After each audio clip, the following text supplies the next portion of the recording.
Hello dear students, आज हम पढ़ेंगे गोल्जी अपैरेटस के बारे में।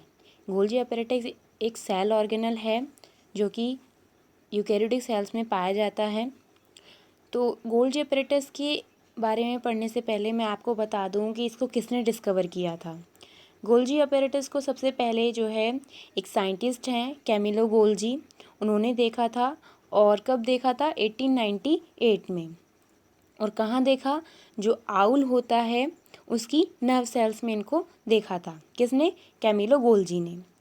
तो जो कैमिलो गोल्जी थे उन्होंने कैसे, मतलब गोल्जी अपैरेटस पे इतना ध्यान क्यों दिया? तो क्या हुआ था कि जो नर्व सेल्स हैं आउल की, उन्होंने उसको स्टेन करने का एक क्रांतिकारी तरीका ढूंढा। ठीक है, तो उन्होंने सेल की पढ़ाई की। जैसे मैंने आपको बताया था कि जो एक सेल की पढ़ाई की जाती है, अध्ययन किया जाता है उसके बारे में, उसको साइटोलॉजी बोला जाता है। फर्स्ट वीडियो में मैंने आपको बताया था सबसे पहले। तो जब उन्होंने सेल्स की पढ़ाई की, सेल्स के ऊपर अध्ययन किया, तो उन्होंने एक सेल ऑर्गेनल को विशेष ध्यान दिया उस पर, जो था गोल्जी अपैरेटस। तो फिर उन्होंने ही इस तरीके से इसकी डिस्कवरी की। तो जो गोल्जी अपैरेटस है उसका मेन वर्क क्या है? उसका मेन वर्क होता है मॉडिफिकेशन और पैकेजिंग।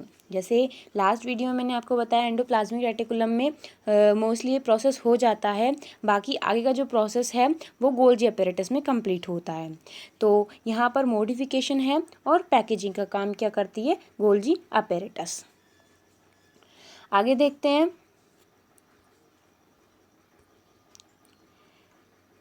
देखो यहाँ पर आपको जो साइंटिस्ट हैं कैमिलो गोल्जी, उनकी इमेज शो हो रही है। तो इन्होंने गोल्जी अपैरेटस को सबसे पहले देखा था, उसकी डिस्कवरी की थी। और उन्होंने इसको कहाँ देखा? नर्व सेल्स में। जैसे मैंने आपको बताया आउल की नर्व सेल्स में उन्होंने उसको देखा था। ठीक है, उसको स्टेन किया था और स्टेन करने के बाद में जो मेन फोकस था वो कौन से ऑर्गेनल पे था? गोल्जी अपैरेटस पर। अभी देखो गोल्जी अपैरेटस कैसा दिखाई देता है।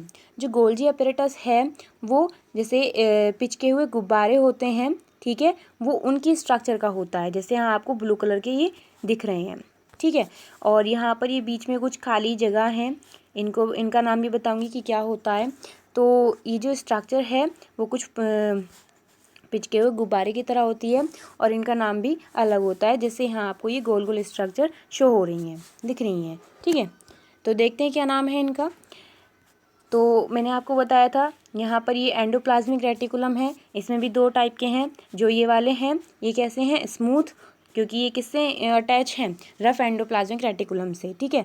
तो यहाँ जो न्यूक्लियस के पास होते हैं ये होती हैं रफ एंडोप्लाज्मिक रेटिकुलम, और जो इसके बाद वाली हैं वो कौन सी हैं? Smooth endoplasmic reticulum.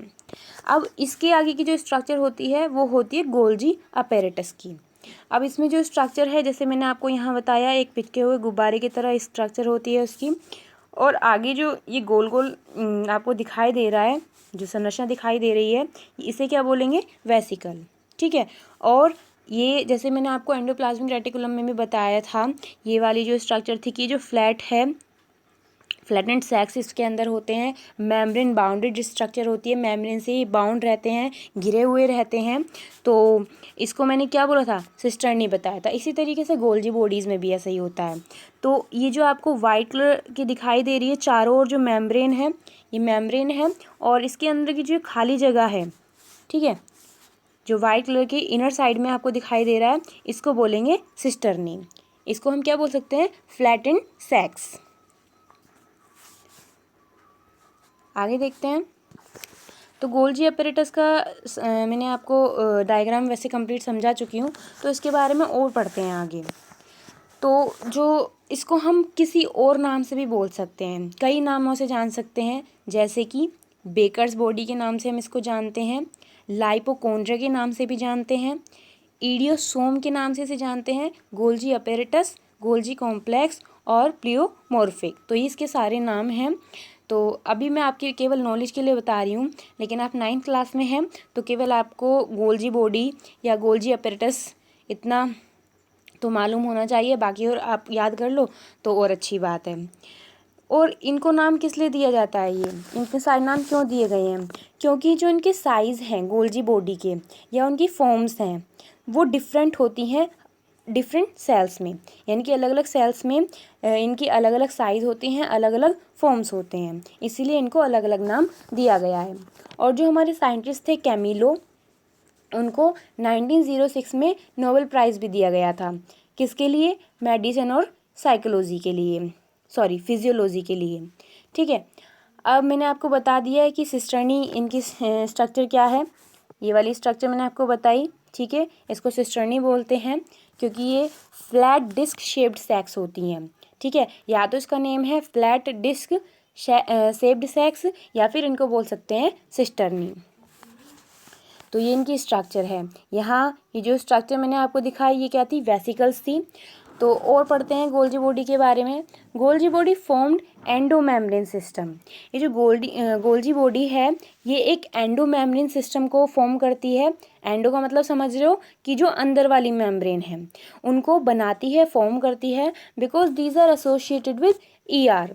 क्योंकि ये जो गोल्जी बॉडी है वो किससे बनी हुई है? वो ईआर से बनी हुई है। यहाँ पर आपको दिखाया मैंने, ये रफ एंडोप्लाज्मिक रेटिकुलम है, फिर उसके बाद में क्या कंटिन्यू हो रही है? स्मूथ एंडोप्लाज्मिक रेटिकुलम, देन उसके बाद में गोल्जी बॉडी। तो इस तरीके से जो गोल्जी बॉडी है वो एंडोप्लाज्मिक रेटिकुलम से एसोसिएट होती है, लाइजोसोम से एसोसिएट होती है। जैसे लास्ट वीडियो में मैंने आपको बताया था एंडोप्लाज्मिक रेटिकुलम वाली जो वीडियो थी, लाइजोसोम के बारे में बताया था कि मैंने कि जो लाइजोसोम है वो एक एंजाइम होता है। ठीक है, तो ये जो गोल्जी बॉडी है वो ईआर से, लाइजोसोम से और सेल की मेम्ब्रेन से एसोसिएट हुई है। ठीक है, अब देखते हैं कि ये जो गोल्जी बॉडी है वो कहाँ कहाँ प्रेजेंट होती है। नॉर्मली आपको पता है, जैसे यहाँ दिखाई दे रहा है गोल्जी बॉडी इन सेल। अब ये जो गोल्जी बॉडी है प्लांट्स में भी प्रेजेंट होती है और एनिमल्स में भी प्रेजेंट होती है। ठीक है, और प्लांट सेल में कहाँ पर होती है उसके बारे में पढ़ते हैं। क्योंकि प्लांट सेल में ये प्रेजेंट होती है तो उसको क्या बोला जाता है? डिक्टोसोम्स बोला जाता है इसको। ठीक है, या मैं आपको स्पेलिंग से बता देती हूँ, DICTYOSOMES। तो प्लांट्स में जो गोल्जी बॉडी होती है उसको डिक्टोसोम के नाम से जाना जाता है। अब ये प्रेजेंट कहाँ है वो तो आपको पता ही है कि जो मोस्टली सेल ऑर्गेनल हैं वो यूकैरियोट्स में ही प्रेजेंट हैं, और बाकी जो हैं जो जैसे राइबोसोम के बारे में हमने पढ़ा था, राइबोसोम दोनों में होता है, प्रोकैरियोट्स में भी और यूकैरियोट्स में भी। जबकि ये जो सेल ऑर्गेनल हैं जैसे एंडोप्लाज्मिक रेटिकुलम है, गोल्जी अपैरेटस है, ये सभी यूकैरियोटिक सेल्स में प्रेजेंट होते हैं और एब्सेंट होते हैं प्रोकैरियोट्स में। ठीक है, अब ये एक्सेप्शन कहाँ होता है, मतलब कहाँ कहाँ ये एब्सेंट होते हैं। तो एंडोप्लाज्मिक रेटिकुलम का भी मैंने आपको बताया था कि ये जो ह्यूमन आरबीसीज होती हैं, रेड ब्लड सेल्स होती हैं, लाल रक्त कणिकाएं, वहाँ पर ये एब्सेंट होती हैं। देन उसके बाद में सीव ट्यूब्स होती हैं फ्लोएम की जो प्लांट्स में होती हैं, वहाँ पर ये एब्सेंट होती हैं। मेल और फीमेल गैमीट्स में जो ब्रायोफाइट और टेरिडोफाइट की मेल और फीमेल गैमेट्स होती हैं वहाँ पर भी ये एब्सेंट होती हैं। तो 3 मैंने आपको बता दिया कहाँ कहाँ ये एब्सेंट होती हैं, क्या क्या इनके एक्सेप्शंस होते हैं, और 4th है फंजाई। ठीक है, ये चारों ऐसे चीज़ें हैं जहाँ पर ये एब्सेंट होती हैं, और प्रोकैरियोट्स में भी। ठीक है, प्रेजेंट कहाँ है? यूकैरियोट्स में, और यूकैरियोट्स में भी हर जगह नहीं है। जैसे एक्सेप्शन क्या क्या बताए, ये चारों मैंने बताया, human RBC, sieve tubes, male and female gametes और ब्रायोफाइट्स एंड टेरिडोफाइट्स और फंजाई। आगे देखते हैं, इसके कंपोनेंट्स के बारे में पढ़ते हैं, जो मतलब कितने टाइप के कंपोनेंट से ये बना हुआ होता है। तो यहाँ देखिए एक कंपोनेंट है सिस्टर्नी। ठीक है, इसकी शेप मैं आपको बता चुकी हूँ। तो ये एक सैक लाइक स्ट्रक्चर है, फ्लैटेंड सैक लाइक स्ट्रक्चर है, और ये जो इसमें क्या बोलते हैं सिस्टर्नी होती हैं, ये सिस्टर्नी जो है वो एक दूसरे के ऊपर देन ओवर अदर, जैसे यहाँ आपको दिख रहा है कि यहाँ पर एक सिस्टर्नी है, ये हो गई, देन इसके बाद में एक और सिस्टर्नी है, फिर एक और सिस्टर्नी है। तो इस तरीके से एक दूसरे के ओवर होती हैं, एक दूसरे के ऊपर होती हैं, प्रेजेंट ऑन ओवर अदर। जैसे एग्जांपल, ये प्लांट्स में इनकी संख्या कितनी हो सकती है? इनकी संख्या होती है 3 से 7, और लीवर सेल्स में कितनी हो सकती हैं? 50 तक। ठीक है, तो जो सिस्टर्नी है वो लीवर सेल में 50 की संख्या में हो सकती हैं और प्लांट्स में 3 से 7 की संख्या में होती हैं। अब आपको मैं बता दूं कि suppose this is a hand, ये मैं केवल आपको समझाने के लिए बता रही हूँ।